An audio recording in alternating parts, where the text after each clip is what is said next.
Assalamualaikum warahmatullahi wabarakatuh. Waalaikumsalam warahmatullahi wabarakatuh. Ayo baca doa dulu anak-anak, dipimpin oleh Tina. Ya, siap. Berdoa dimulai.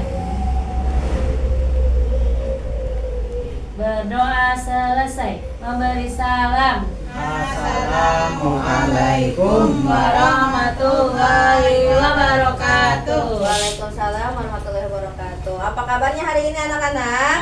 Alhamdulillah luar biasa, tetap semangat. Allahu Akbar. Alhamdulillah. Nah, sebagai pemulaan belajar kita, ayo kita berdiri dulu, kita SPK dulu sebentar, biar belajarnya lebih semangat.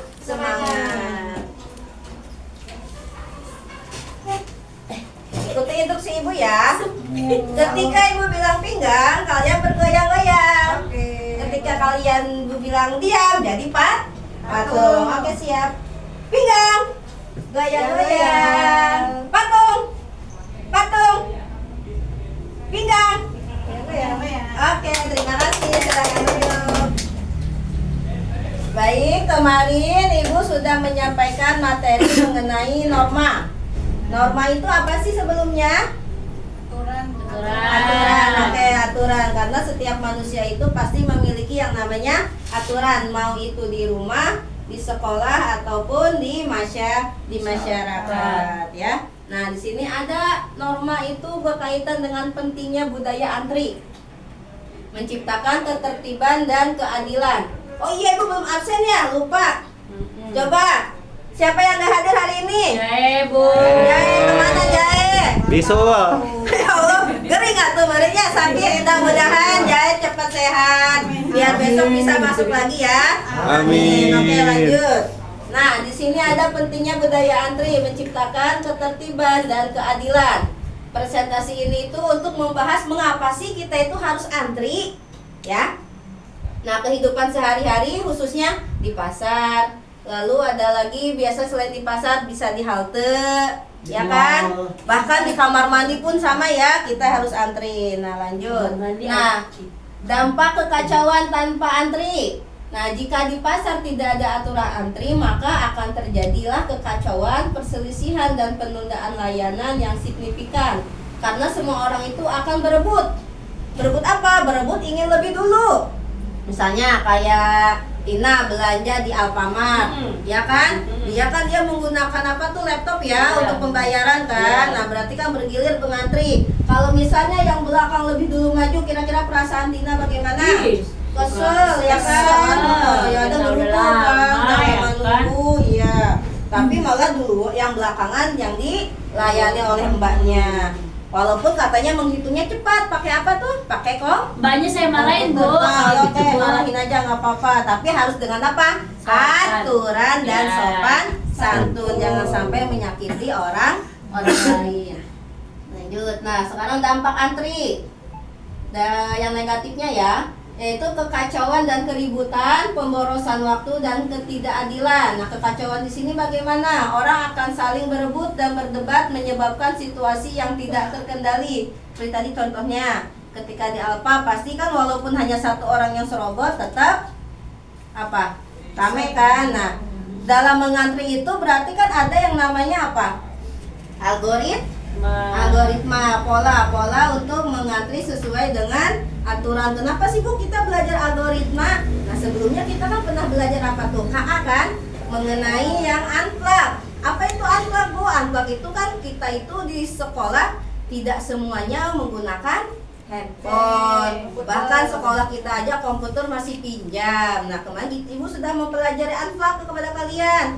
Jadi yang namanya sistem antri itu termasuknya kepada algoritma ke dalam unplug karena tidak menggunakan komputer, tidak menggunakan KA. Nah, itu berkaitan dengan apa? Coding ya. Nah, kok Bu bisa nyambung ke sini, Bu? Ya kan sekarang kalau antri itu dalam susunan yang rapi kan. Nah, tapi di sini Bu selain mengajarkan rapi tapi ada negatifnya, ternyata ada positifnya berkaitan dengan norma. Lanjut, pemborosan waktu. Nah, pemborosan waktu itu bagaimana? Yang tadinya kita jam 3 itu belanja berangkat dari rumah. Nyampe Alfa 5 menit, berarti jam 3 lewat 5 menit. Seharusnya belanja pilih-pilih 10 menit, betul? Selesai dilayani misalnya jam 3 lewat 20 menit. Harusnya kita jam 3.20 menit udah pulang kan? Nah, tapi karena nggak antri main serobot-serobotan, jadi kamu bisa pulang jam 3 lewat 40. Nah, itu namanya pemborosan waktu walaupun 20 menit. Lalu ada lagi apa? Ketidakadilan. Yang kuat atau agresif bisa mendapatkan layanan yang lebih dulu, merugikan orang lain yang datang lebih awal. Nah, sekarang manfaatnya. Manfaat antri sesuai norma. Kalau antri sesuai norma itu kita akan yang namanya ketertiban dalam keteraturan. Lalu keadilan. Lalu juga efisiensinya. Ketertibannya itu apa? Membantu mengatur aliran orang lain secara tertib, mencegah kekacauan dan perselisihan. Nah, aliran aturannya itu apa? Tadi algoritma, yaitu tersusun rapi. Selain di Alfamart juga bisanya di kamar mandi, bukan?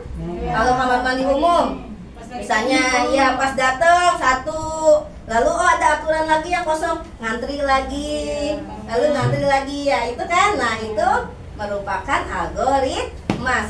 Ternyata itu ada dalam kehidupan kita sehari-hari. Bukan hanya kudu pakai apa? Komputer, pakai HP AI. Nah, seperti itu ya. Lalu ada apa lagi? Keadilan. Sistem antri ini memastikan setiap orang itu dilayani berdasarkan urutan yang datang kepada mereka. Misalnya ya kamar mandi tadi, kalau misalnya selesai masuk satu, nanti datang lagi satu, mengurut dengan susunan yang rapi ya. Efisiensinya, aturan antri itu mempermudah penentuan pelanggan yang akan dilayani, membuat proses lebih efisien. Nah, biasanya di mana nih kalau yang kayak gini? Di tukang dagang di pasar. Misalnya kamu kayak beli sayur, kan nggak mungkin kayak di Alfa kan lurus-lurus gitu. Nah, kita harus menggunakan apa? Etika. Jadi jangan sampai, apalagi kalau kita sudah belajar, kamu sudah belajar etika dalam norma, jangan sampai kamu datang belakangan minta dilayani duluan oleh mbak-mbaknya atau sama mas-mas penjualnya. Jadi kita harus lihat, oh yang datang duluan dia, ya kita mengantri menunggu giliran, ya kan? Tadi kan bedanya kalau di Alfa pas susun rapi kan, karena memang ada aturannya. Nah, kalau di pasar, nah ini yang suka, saya buru-buru gitu kan. Nah, itu nggak bisa, kita harus belajar etika dalam mengantri. Lanjut. Lalu apa ini manfaat antri? Nilai norma dan suasananya yang kondusif. Nah, peningkatan nilai-nilai moral itu, antri mengajarkan kesabaran, disiplin, rasa malu jika ada orang yang merebut hak orang lain. Nah, ternyata moral itu penting. Karena apa? Belajar agar kita lebih sabar, lebih disiplin. Lalu apa? Malunya kenapa? Misalnya kayak tadi Eli belanja di pasar beli sayur, lalu minta serobot-serobot, malu nggak dilihat sama emak-emak yang lain, sama tukang dagang yang lain? Diomelin kan, malah nanti ketika dia ke pasar ingat-ingat lagi sama orang, jangan deket-deket si mbak itu mah curang, pengen duluan terus, nanti kan dikenal seperti itu kan? Padahal melakukannya baru satu kali. Tapi ya itu namanya orang, keburukan itu pasti akan lebih dikenal walaupun sedikit. Giliran yang bagus-bagusnya kadang lupa, betul kan? Nah, itu ternyata berkaitan. Nah, itu ternyata berkaitan ya kehidupan kita itu dengan coding yang unflag. Lalu apa? Penciptaan suasana yang kondusif dengan saling menghargai dan mematuhi aturan masyarakat, menciptakan lingkungan yang harmonis. Nah, jadi kan kalau misalnya kita beretikanya baik, sabar, lalu tahu rasa malu, kita itu akan harmonisnya gimana? Ketika walaupun kita nggak kenal nama siapa itu orang kita di jalan, oh mbak itu mah baik katanya, dia mau mau menunggu, walaupun katanya ada yang serobot, dia mah sabar aja ditungguin kata. Tapi nggak boleh gitu juga ya, kita harus tetap mengikatkan jika ada orang yang tidak memberikan hak kita ya. Tadi itu ngantri itu kan kita pakai waktu, kita tapi menegurnya dengan cara yang sopan. Lalu apa lagi? Mengurangi stres. Nah, kejelasan mengenai giliran ini pelayanan membuat pelanggan merasa lebih nyaman dan positif, dan bisa apa? Tidak mengulur waktu. Yang kedua, mewujudkan budaya antri yang baik, peranan atau penegakan hukumnya. Nah, ternyata ketika kita melanggar norma ada yang namanya hukuman. Nah, dari pihak yang berwenang atau pengelola pasar dapat menetapkan peraturan dan sanksi yang jelas untuk pelanggar agar budaya antri ini ditegakkan. Nah, di pasar itu tetap ada yang namanya petugas. Petugas apa? Petugas keamanan. Bahkan ada yang namanya Satpol PP. Iya, Satpol PP ya. Jadi yang namanya kita melakukan kesalahan, melakukan kerusuhan, pasti ada namanya hukuman walaupun tidak dalam tindakan tertulis. Kalau norma di antri di pasar ini masuknya norma apa ya masuknya ya? Kesusilaan yang mengikuti hati nurani ya. Lalu ada hukumannya itu, langkah krusialnya itu untuk memastikan bahwa aturan antri itu tidak hanya ada di atas kertas tapi juga harus dipatuhi dan dipraktekkan. Kan kalau misalnya mencuri ada kan tulisannya hukuman 3 tahun bisa seperti itu. Nah, walaupun norma tidak ada hukuman tertulis tapi tetap ada sanksinya, yaitu dipermalukan atau dijauhi oleh orang lain ya. Lanjut. Nah, mewujudkan budaya antri yang baik, kesadaran dan nilai dirinya, meningkatkan kesadaran masyarakat melalui edukasi dan sosialisasi. Masyarakat diajak untuk memahami pentingnya antri itu, disadarkan oleh kepentingan manusia bersama-sama. Jadi tidak diwajibkan hanya untuk satu orang, yaitu mungkin penjual atau pembeli, tidak. Jadi harus saling menyadarkan satu sama lainnya. Lalu yang keduanya, menanamkan nilai dan diri sendiri. Setiap individu perlu menanamkan nilai seperti saling menghargai orang lain, patuh pada aturan dan berempati. Mewujudkannya bagaimana? Menyediakan tempat duduk yang memadai di area tunggu dapat meningkatkan kenyamanan pelanggan saat menunggu. Nah, siapa di sini yang pernah pergi ke suatu tempat tapi ketika mengantri ada tempat duduknya? Pernah, Bu. Kemana? Ke dokter, Bu. Ke dokter, lalu mana lagi? Waktu ikut mama aku ke bank, aku Iya. bisa duduk. Nah, ke bank dokter lagi. Nunggu kapal laut. Kapal laut. Nah, itu sesuatu tempat antri yang menyediakan fasilitas tempat duduk agar apa? Agar penumpangnya nyaman. Tapi selain menunggu pasti ada nomor, ada apa kan yang bisa kita tahu kalau saya itu dipanggil pakai apa biasanya? Nomor Iya. Pakai nomor antrian, nomor urut. Nah, kalau ke dokter biasanya sudah ada pakai yang namanya online, yaitu pakai JKT ya. Jadi daftar online dulu. Oh, daftar nomor ini, nanti ketika dipanggil karena sudah ada info dari pihak apa sih namanya itu yang depan? Resepsionis. Nah, resepsionisnya dikasih tahu nih, si bapak ini Tina sakit tanggal ini, antriannya nomor ini. Nah, itu ya, itu namanya masuk ke mana? Ke algoritma. Lalu kalau ke mana tadi? Bank. Nah, bank juga pakai nomor, tapi nomornya tidak berkaitan dengan online. Siapa yang duluan? Nah, siapa yang duluan datang dikasih nomor sama siapa? Bapak Satpam. Kalau yang penumpang kapal itu mah sudah bisa online ya. Kalau sekarang udah kayak apa? Bus, kereta, pesawat itu sudah bisa online. Berarti sudah bisa berkaitan KA-nya itu bukan yang unplug, jadi yang plug-nya juga ya.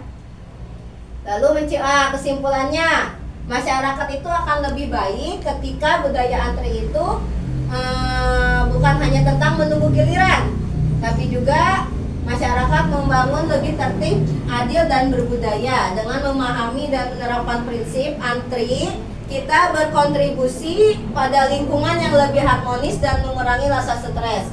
Nah, antri juga cerminan dari peradaban sebuah bangsa. Jadi kalau bangsa kita biar harmonis, tidak terjadinya perpecahan, harus yang ada namanya norma, termasuk yang sebagian kecilnya itu norma antri di dalam lingkungan kita ya.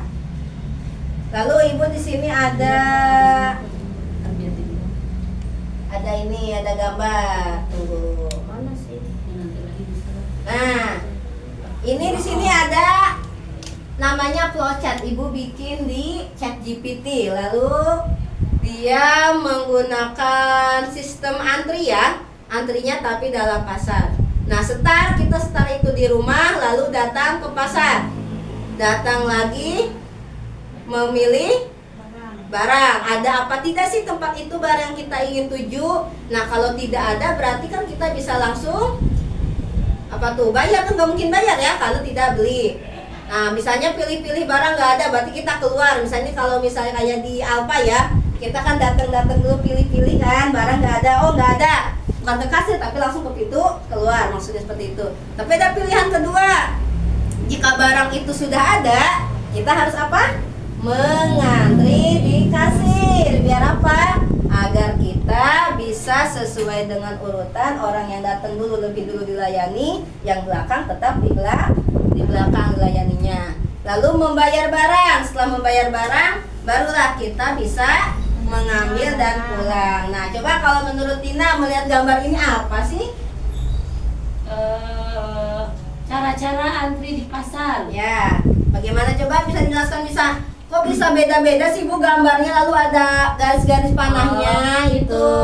apa namanya, kalau misalkan milih barangnya dia ada, berarti langsung bayar. Ya, Kalau misalkan nggak ada, Nggak bayar. Balik lagi. balik lagi. balik pulang. lagi gitu. Antri nggak jadinya? Enggak. Antri ya, karena barangnya nggak ada. Iya. Coba kalau menurut dia gimana? Menurut saya setelah datang kan kita milih barang yang akan dibeli. Ternyata ada barangnya, langsung Iya. kita bawa ke kasir. Ya, Nah, ternyata kalau atau berkurang mungkin ya barangnya dibeli kurang. Nah, kita Iya. balik lagi nih. ya. Ngambil lagi barangnya. Nah, kita Oke. teliti lagi nih apakah sudah semua. Kalau sudah semua, kita menuju kasir dan membayar barang. Ya. Nah, satu lagi langkah, kalau kita datang, kita cari-cari barangnya tidak ada, Ya. berarti kita tidak perlu mengantri, kita Iya. langsung pulang saja. Oke. Oh. Kalau menurut Eli bagaimana gambarnya? Ya, menurut aku sama dengan dia. Dia siap Bu dia, Iya, ya. dan sama.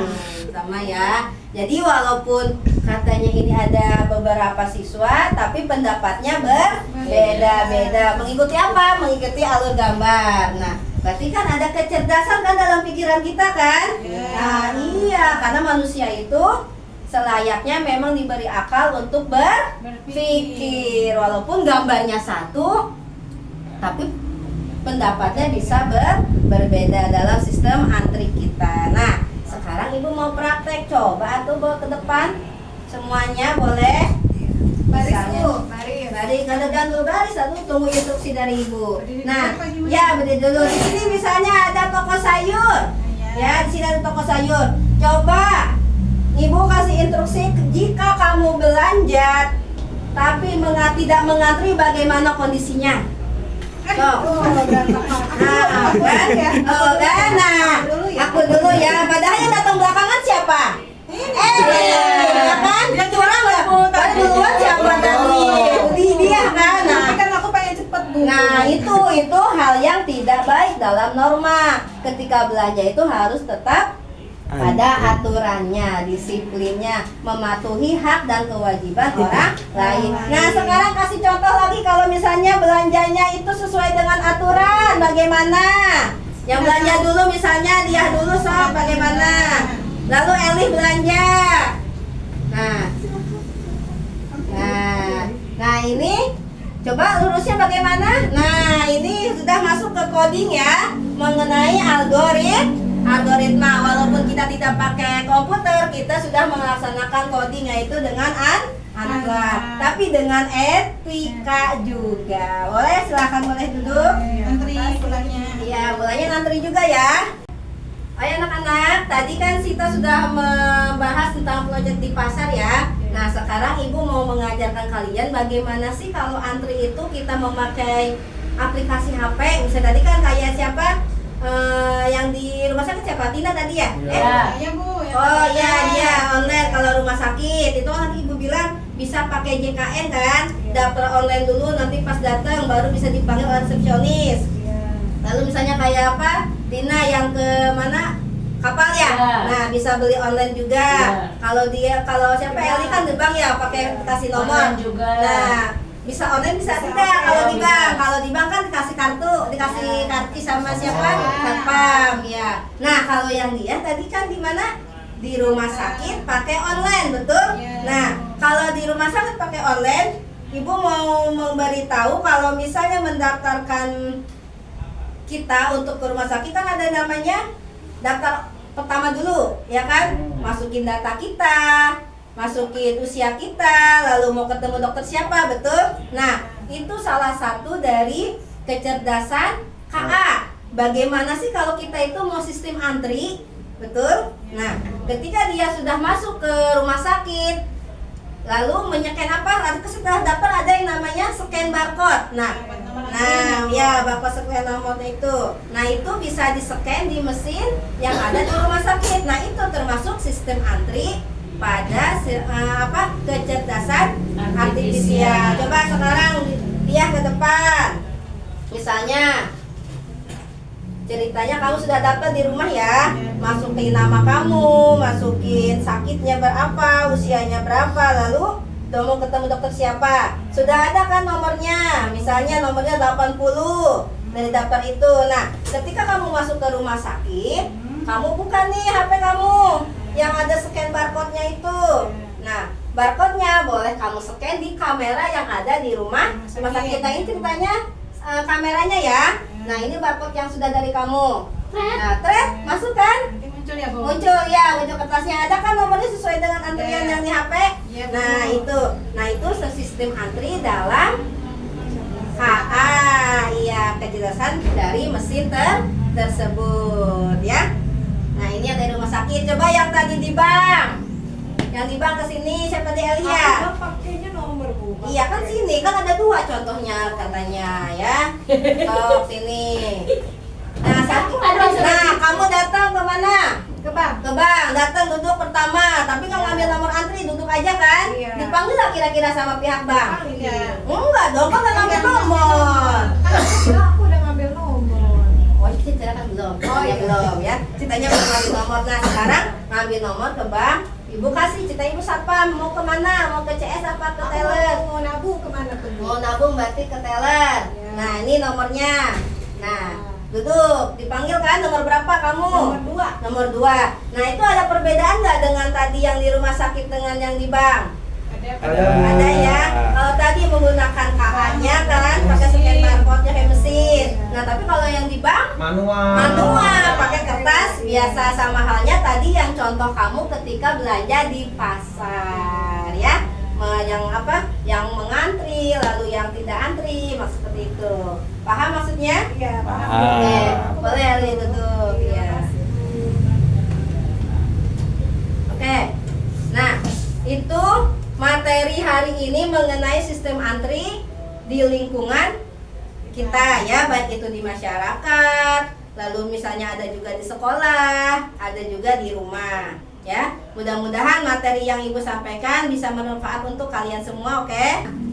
Kesimpulannya apa yang kalian pelajari hari ini dari dia? Bahwa dengan apa? Kita tuh harus belajar antri, Bu, dimanapun Iya. kita berada, tidak Iya. boleh nyerobot. Oke, kalau menurut Tina bagaimana kesimpulan hari ini Ya, belajarnya? kalau apapun dilakukan dengan antri akan nyaman, menyebabkan nyaman, tidak ada perselisihan. Oke, bagus. Kalau menurut Eli Ya, bagaimana? dimanapun kita harus selalu mengikuti aturan, Bu. Salah Iya. satunya aturan atau budaya antri ketika kita di tempat umum supaya Oke. tertib dan aman. Ya, dan satu lagi agar budaya kita itu Indonesia tetap harmonis, Harmonis. tidak ada yang namanya kerusuhan dan kericuhan, ya. Tapi harus apa? Saling menyadarkan satu sama lain, ya. Tidak hanya terfokus pada satu orang saja, oke? Oke. Terima kasih. Kita akan lanjut pembelajarannya lagi. Sekarang Ibu tutup dengan alhamdulillah. Alhamdulillahirrahmanirrahim. Assalamualaikum warahmatullahi wabarakatuh. Waalaikumsalam warahmatullahi wabarakatuh.